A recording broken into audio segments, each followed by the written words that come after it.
Mukabat sa 40 ka mga individual ang nabiktima sa food poisoning o gituhuan nga ang hinungdan niini ang gikaon nga gidalit ngadto kanila.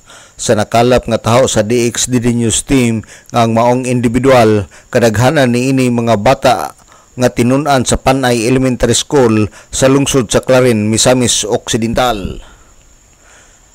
Sa pakighinabi sa DXD News Team sa Barangay Secretary sa Barangay Panay nga si Ruth Binya nga dunay kalihukan ang barangay nga serbisyo karaban nga gipasiugdahan sa local government unit sa lungsod sa Clarin niadtong miaging adlaw Huwebes Pitsa 27 ning bulan sa Nobyembre 2025. Atol sa maong kalihukan, adunay mga serbisyo nga gihatod sa maong barangay dala niini ang mga nagkalain-laing ahensya sa gobyerno aron paghatod og serbisyo sa katawhan og dili lang ang barangay Panay ang nakapahimulos. Aduna pay 8 ka barangay nga kasikbit sa maong lugar ang nakapahimulos sa serbisyo karaban og nasayran nga adunay mga non-government organization nga nagdala og mga pagkaon aron madalit sa mga mitambong sa kalihukan. Kagahapon adlaw is nami serbisyo karaban. Dayon ang kuan ani is na daghang mga NGOs nga nianha sa barangay. Ang barangay Panay is nag-host ra gyud mi sir. Balik kami mo ay proper nga anhaan sa 8 ka barangay from Barangay Clarin. Dayon pagkuan ana is ang gihatag gid po namo is kanang serbisyo karaban is para gyud sa kaayuhan sa tanan, which is kami mapasalamaton pud mi kay among barangay is mo gikuha as hosting. Then ang kuana na sir is about atong nahitabo kagahapon is dapat wala pa jud may conclusion.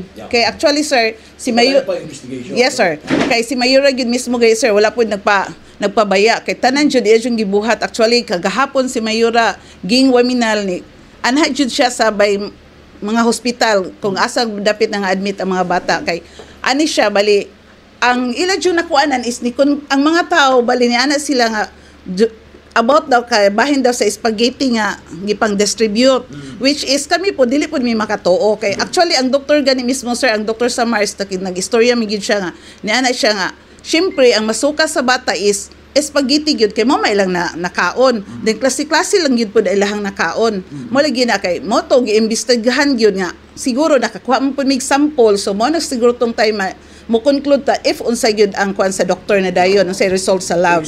Yes sir, mo gyud to siya sir. Si Ruth Binya, Barangay Secretary sa Panay Clarin. Ang maong kalihukan diha kini gipahigayon sulod sa compound sa Panay Elementary School.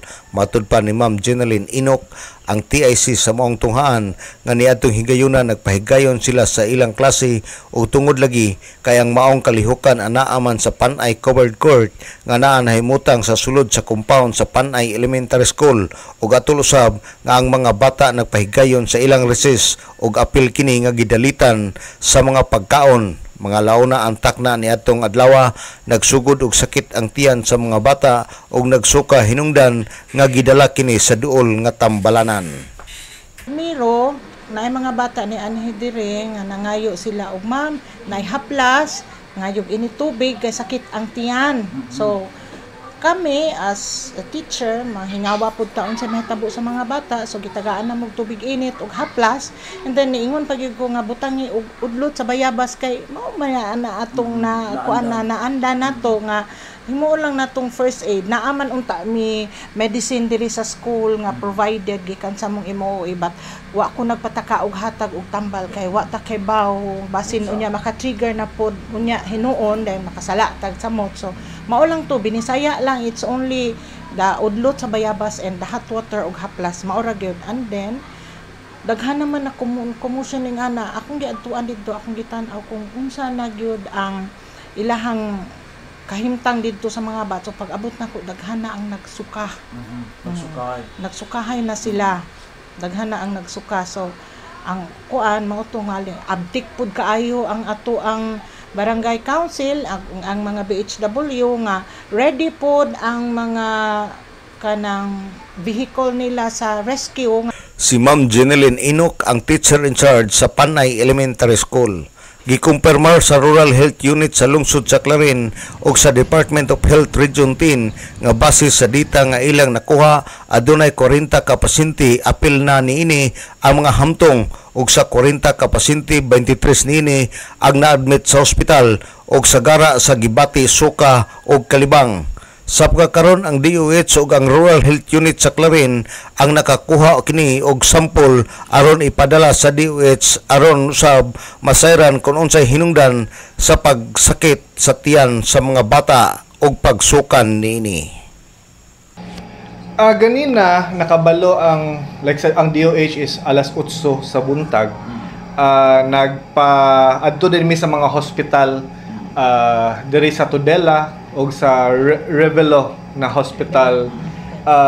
Sa diri sa Tudela natay upat ka buok na kwa dito bata na admit, while diri sa Revelo natay 18 ka bata na na-admit.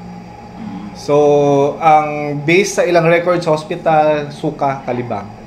Alang sa DXDD Radio Campana, ang radyo sa simbahan, WD45 Dudong Barkamento, muduyog sa ika-75 nga kasumaran sa pagka-jubileo sa Archdiocese sa Osamis, Danag, Sarakbayan.